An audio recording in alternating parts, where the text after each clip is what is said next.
first time God began to trouble me to pray, I went on 21 days fast. Every month I would go on 21 days fast, and I'll be indoors for at least 12 hours every month.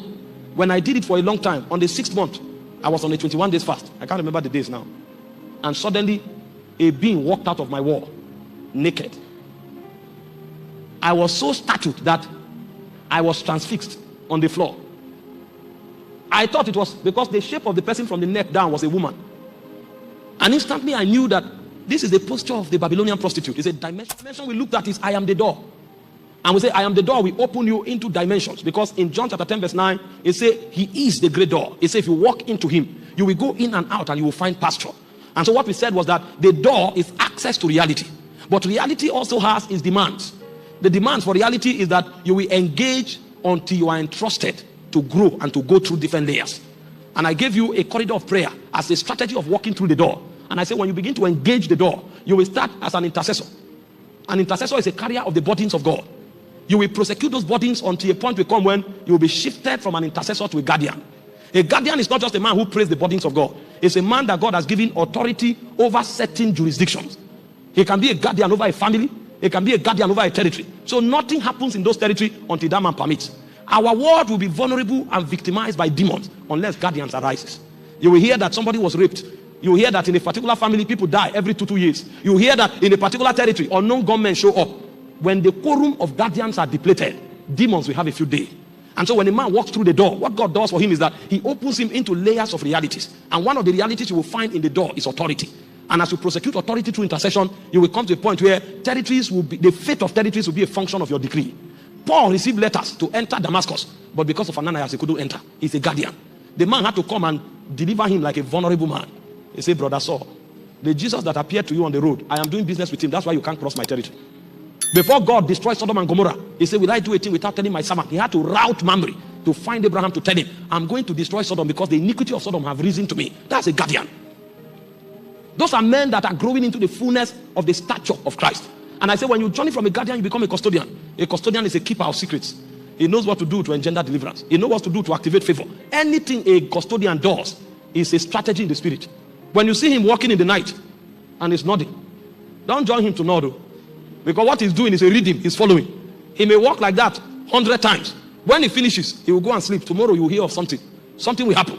He can go to the center of the city and shout, "Oh!" You will do it for 2 weeks. Your own don't have value. But that thing he shouted, he is resonating with a cherubim. You will discover that the strong man over the city will die the next day. And then you are wondering what happened. He will not even tell you. Because that is a business of mighty men in the kingdom. You think it's about shouting. You will see a custodian in a meeting. And then he's in a meeting, he starts running. He's praying, he starts running. And you now say, okay, the way to pray is to pray and run. What you are doing is flesh. Because that run that the custodian is running, he may be moving the church forward. He's activating speed in that church. A custodian can enter your church and then you are preaching. He won't say anything, he just sits down. And when he's done, he will walk up to you and shake you and go. You will think what he's doing is strange. He came to shift you.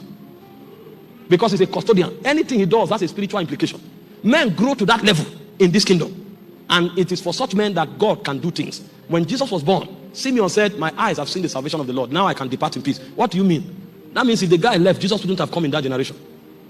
I can depart in peace. Now I've seen the salvation of God. So God told him, you have to remain here to provoke his coming. Hope you know the Bible said concerning John that he will make a highway for the Lord. That means if John didn't come, that thing John was doing, shouting in the wilderness, it's not because he has energy to shout.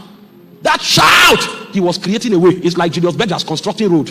That shout John was shouting, he was constructing road for the Messiah to come. That's a custodian. You look at him, you say, why is your own preaching always loud? Can't you preach like a gentleman? He didn't come to preach. He came to create a highway. And that is the strategy that was given. He's a custodian at work. That's why in this kingdom, don't copy people.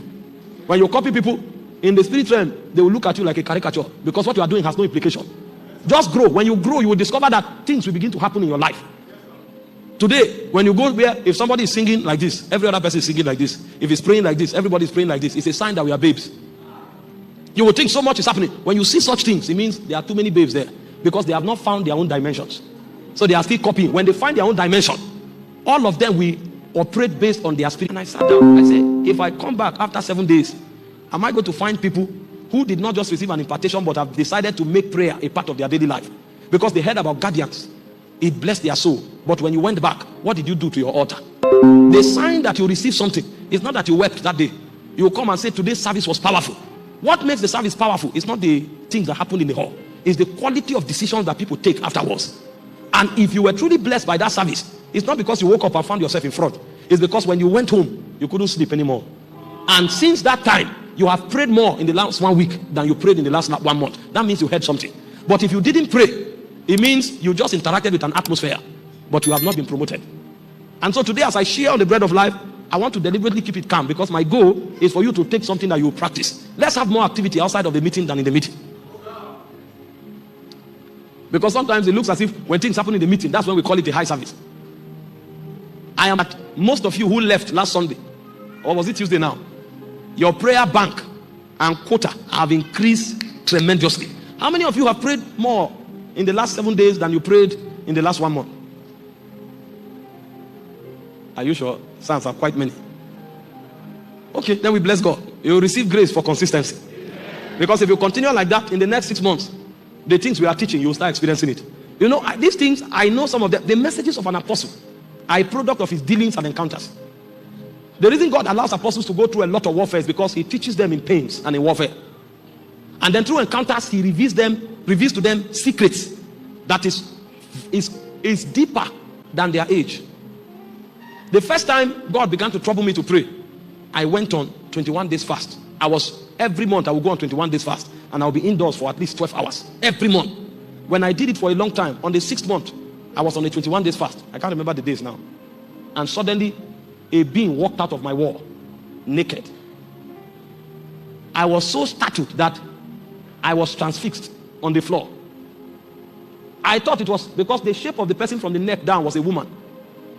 And instantly I knew that this is the posture of the Babylonian prostitute. It's a dimension of Jezebel. But to my dismay, when I tried to look up, the head of the woman was a man. And there was a red apron on her neck. So I wanted to run. That was when I discovered I was immobilized. I now know that I've come into an arena of principalities. I now realize that you don't cast out a principality. You cast out demons. But when you come into the arena of princes, you fight. They say we wrestle not against flesh and blood, but against principalities and power. You can see a demon and say in the name of Jesus. When the principality sees you, it will say, Jesus, I know. It will help you pronounce the name and let you know, I know that name very well. Jesus, I know. Who are you? Because your consecration, your loyalty to God, your depth of service, your obedience, all of it will speak there. And I didn't have stature. I was just praying out of zeal. When I saw that things were going out of hand, because they came and squatted on me, I didn't know if it was putting something on me. I had to cry quickly because I was searching through scriptures. And I now realized, they that call upon the name of the Lord, they shall be saved. I now said, Jesus, save me. Because since Jesus can't cast the prince out, if I call Jesus to save me, the name of the Lord is a strong tower. The righteous run therein and they are saved. When I said, Jesus, save me, light came out of the wall and the thing dematerialized. 2 weeks later, I was still struggling with lust. That was when I stopped accusing people. Because some people who fell, they came from battle. I am not endorsing iniquity, because there are many insurance policies in the kingdom. If you know you are about to fall, run to somebody. That's why we have authorities over us. You need accountability. I stop accusing people because sometimes when you see somebody fall, it's a scar from battle. They went to fight where people who are being stronger than him were fighting. So they left him a scar. The scar was lost, and when he came back, he prosecuted it.